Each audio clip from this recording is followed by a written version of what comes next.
I am a firm believer that low-budget sci-fi movies like this need to happen way more often, because you can put them in literally any other sci-fi franchise. Like, if you told me that this was a Star Wars movie, or a Dune movie, or Alien, or hell, if you told me this was a Pitch Black universe movie, I would believe it. Plus, the movie is dirt cheap, and if it's as good as this one was, it certainly doesn't hurt the brand. So I'm just saying, crazy idea. Maybe it's crazy, but Disney, get at me, because I got ideas.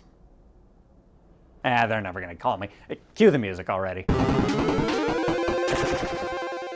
Hey everybody, how you doing? How's it going? Welcome back. And for today we got a little movie that's called Prospect. And this is just another one of those movies that you just kind of scroll through on Netflix and you randomly click on and you presume that it's gonna be one of those straight to VOD movies that just sucks. But as it turns out, no, it's just a really, really low budget movie that played at a festival, and this is just where it kind of ended up. And I, for one, am quite glad that it did. The basic plot of this movie is it starts out with a father and a daughter that are on a spaceship and they're going to a foreign planet to mine for something. And while they're on this planet, they happen to run into a couple of people that may or may not be some unsavory types. A couple things ensue between them, and then it turns into this kind of weird little uneasy truce on this weird alien planet kind of movie. And for the gross lack of budget that this movie had, I was actually really, really impressed by it. And one of the big reasons why I enjoyed this movie was partly because of one of the unsavory types, who is coincidentally played by Pedro Pascal, the Mandalorian. And he is amazing in this movie. His personality is just so like snarky and in your face and kind of out there. So he is by far the standout, and I could say the rest of the acting, pretty solid. I was happy with it. I don't recognize the daughter in the movie, but she did a very good job, and the dad is played by Jay Duplass. I don't really know much about him, but he did good. He wasn't supposed to play a very, very emotional role necessarily, but for the kind of like muted role that he was given, I thought he did good. And because the movie is low budget, it does tend to be a little bit slow here and there because it focuses more on the characters than the actual story. But even just aside from Pedro Pascal's character, the other characters are very, very relatable, and you kind of cling to them very, very quickly, in my opinion. And the budget for the film may have shown in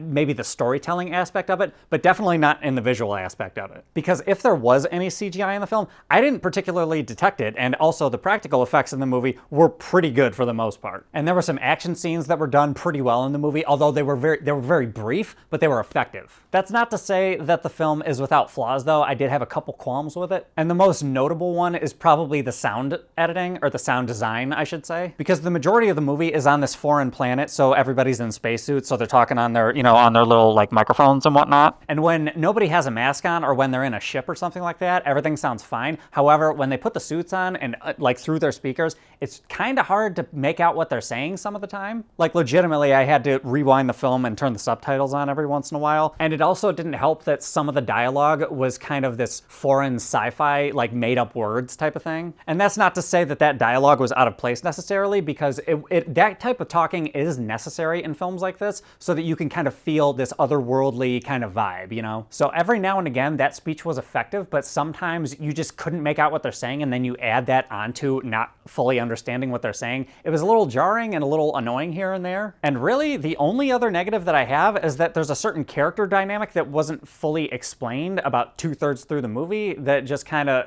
I don't know, it got confusing for like 0.2 seconds, but then you kind of figure out what's happening a minute later. Besides that, this is a pretty good movie. The movie is just generally, it's well shot, it was well paced, even though it might be too slow for some people. And as far as the music was concerned, I don't know if I was like over the moon about the music necessarily, but if you've seen the movie, you'll know what I mean when I say this, is that I like the way that music was utilized to the movie. I'll just say that. And I absolutely loved the entire like third act of the film. The way the movie wrapped up, it was just, it was very satisfying. But yeah, guys, I'm done talking about this movie. I highly recommend it because I thoroughly enjoyed this movie. So I think overall, for a score out of 10, I think I'm gonna give it like an 8.9. The sound design could have used a little bit of work, and maybe they could have thrown another small event or variable in the story somewhere to make it slightly more interesting. But overall, I thought it was a pretty complete film, and I will definitely watch it again. But anyway, guys, those are my thoughts. What are your thoughts? Have you seen this movie? Have you heard of it? Hop in the comments, let me know what's up. Other than that, if you like this review, give me a like, subscribe, share, hit the bell, do all the other usual YouTubey shenanigans, and I will catch you guys next time.